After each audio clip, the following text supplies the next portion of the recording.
మీ లైఫ్లో professional or personal the best happiest moment and బాధపడ్డ incidents anything ఏదైనా ఉన్నాయా?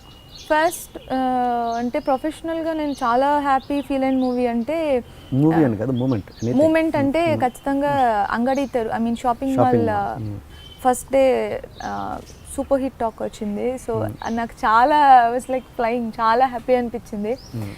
ఫస్ట్ సక్సెస్ అది ఖచ్చితంగా అందరికీ ఉంటుంది, అది నేను మర్చిపోలేని ఒక విషయం.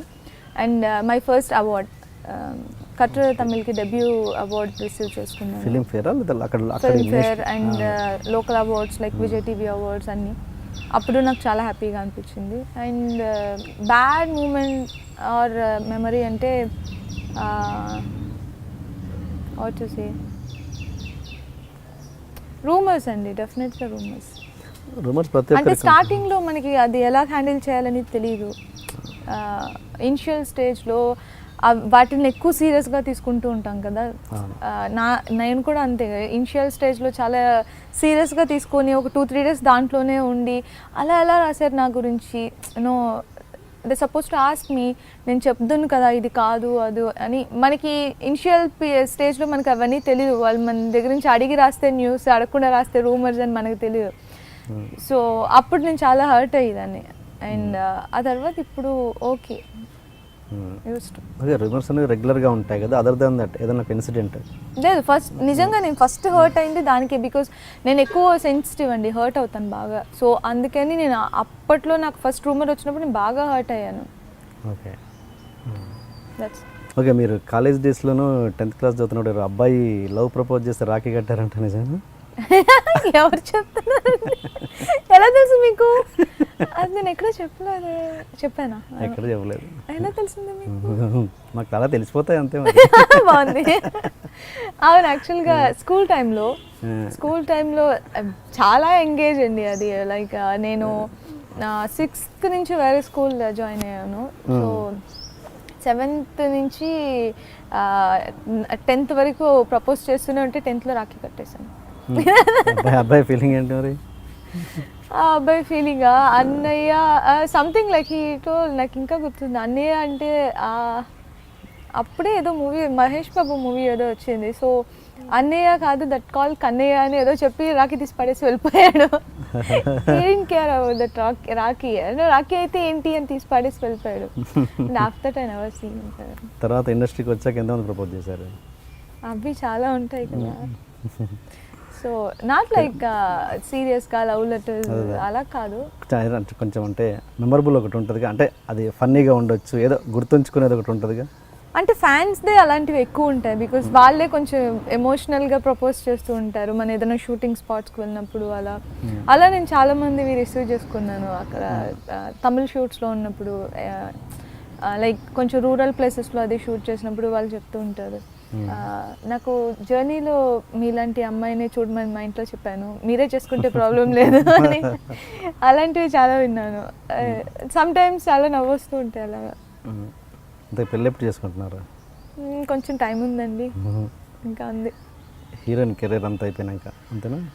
డెఫినెట్గా, because I don't want to miss anything. దీన్ని మీరు ఎలా తీసుకుంటారు? మామూలుగా హీరోయిన్ అంటే జనరల్గా హీరోయిన్స్ ఒక పీక్గా ఒకటి స్టేజ్ చూడాలంటే పర్సనల్ లైఫ్ కొంచెం మిస్ చేసుకోవాల్సిందే ఖచ్చితంగా. అక్కడ ఇది మళ్ళీ రాదు కదా, పెళ్ళి ఈ పర్సనల్ లైఫ్ అనేది మళ్ళీ రాదు ఒక సక్సెస్ వచ్చాక. ఆ కొన్ని ఎక్స్పీరియన్స్ మీరు చూశాక మీరు అలా కాదు, నేను కొంచెం ఇది కూడా కావాలి నాకు అని అనుకుంటారా? లేదు నాకు ప్రొఫెషనల్ లైఫే ఇంపార్టెంట్ అలా అని కాదు. యాక్చువల్గా మీరు చెప్పింది నిజం. ఎందుకంటే హీరోయిన్స్ ఆ లైమ్ లైట్, ఆ ఫీల్ అవన్నీ ఉన్నప్పుడు డెఫినెట్గా కొన్ని మిస్ అయిపోతారు. ప్రైవేట్ లైఫ్ కావచ్చు, లేకపోతే వాళ్ళ ప్రైవసీ కావచ్చు, బయటకు వెళ్ళడానికి, లేకపోతే రెగ్యులర్గా ఎవరైనా ఒక అబ్బాయిని డేటింగ్ చేస్తే అది బయట పెద్ద విషయం కాదు. ఆర్ ఎవరైనా ఒక అబ్బాయి లవ్ చేసుకుంటే పెద్ద విషయం కాదు. అది ఇండస్ట్రీలో అయితే దానికి సెపరేట్గా టైం మనం స్పేర్ చేయాల్సి వస్తుంది. అవన్నీ మన ప్రొఫెషనల్ లైఫ్కి కొంచెం దానికి దీనికి క్లాష్ ఉంటుంది లైట్గా. సో అలాంటప్పుడు అవన్నీ మిస్ అవ్వాల్సి వస్తుంది ఫర్ ష్యూర్. అది అందరికీ జరిగే విషయమే అనుకుంటున్నాను నేను. అదే దాంట్లో పెళ్ళి కూడా ఒక భాగం అంతే కదా, పెళ్ళి కూడా మిస్ అవుతాం. అంటే మిస్ అవ్వరు. ఐ మీన్ అందరూ హీరోయిన్స్ అందరూ పెళ్లి చేసుకుని సెటిల్ అయిపోయిన వాళ్ళు. ఆ తర్వాత మళ్ళీ ఇండస్ట్రీకి వచ్చారా లేదా అనేది సెకండ్ థింగ్, అది మన గురించి మాట్లాడలేదు. బట్ అది మామూలుగా కామన్గా అమ్మాయిలు అయితే కొంచెం ఎర్లీగా చేసేసుకుంటారు, అండ్ హీరోయిన్స్కి అయితే కొంచెం ఆ ఏజ్ టచ్ చేస్తున్నప్పుడు ఆ టైంలో చేసుకుంటారు. బట్ ఇప్పుడు కామన్గా కూడా గర్ల్స్ అదే ప్రిఫర్ చేస్తున్నారు కదా, ఇప్పుడే ఎందుకు పెళ్ళి, కొన్ని రోజుల తర్వాత చేసుకుందాం, you know I want to feel my life, అలా కొంచెం ఉన్నాయి స్టేట్మెంట్స్ అన్నీ ఉన్నాయి ఇప్పుడు కామన్గా కూడా. మామూలుగా ఒక హీరోయిన్ సక్సెస్లో ఉన్నప్పుడు పెళ్లి చేసుకుంటే ఆ సక్సెస్ డ్రాప్ అవుద్దని మీరు నమ్ముతారా?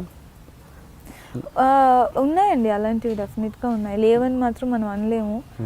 మేబీ వాళ్ళ లక్ కూడా దానికి కలిసి వస్తుంది అనుకుంటున్నాను. బికాస్ పెళ్ళిళ్ళు అయిపోయిన తర్వాత బాలీవుడ్లో జరుగుతున్నాయి, మనకి ఎంతవరకు జరుగుతుందని నేను ఇంకా చూడలేదు అసలు ఇప్పుడు అలాంటివి. బాలీవుడ్లో అంటే దెర్ ఆర్ ఫ్యూ, పెళ్ళిళ్ళు అయిపోయిన తర్వాత కూడా సక్సెస్ఫుల్ హీరోయిన్స్గా ఉన్నవాళ్ళు. మనకి ఎంతవరకు అది వర్కౌట్ అవుతుందని నాకు తెలియదు, బికాస్ మనకు అంత ఎక్స్పీరియన్స్ మనం చూడలేదు మన ఇండస్ట్రీలో అలా.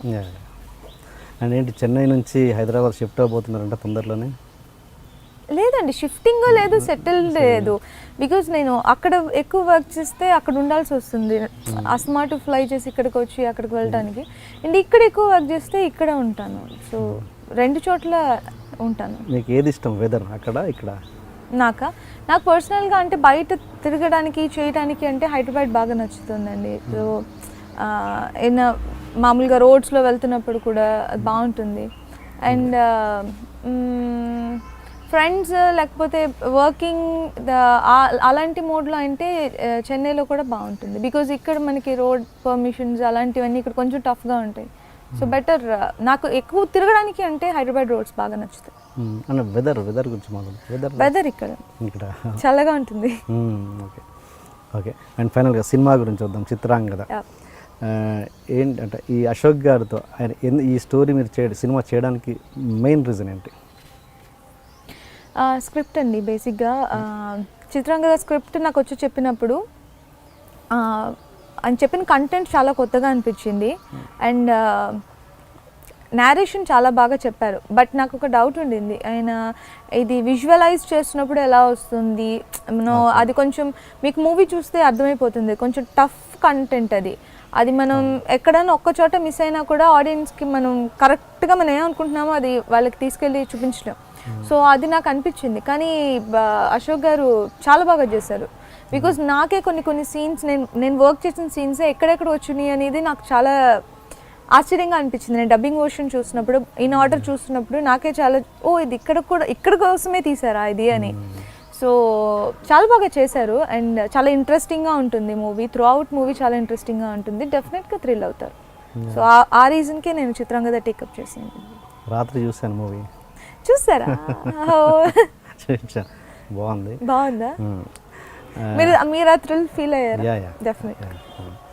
అండ్ ఏంటి అంటే ఈ సినిమాలో పాట కూడా పాడారంట, ఈ సినిమాలోనే? ఈ సినిమాలో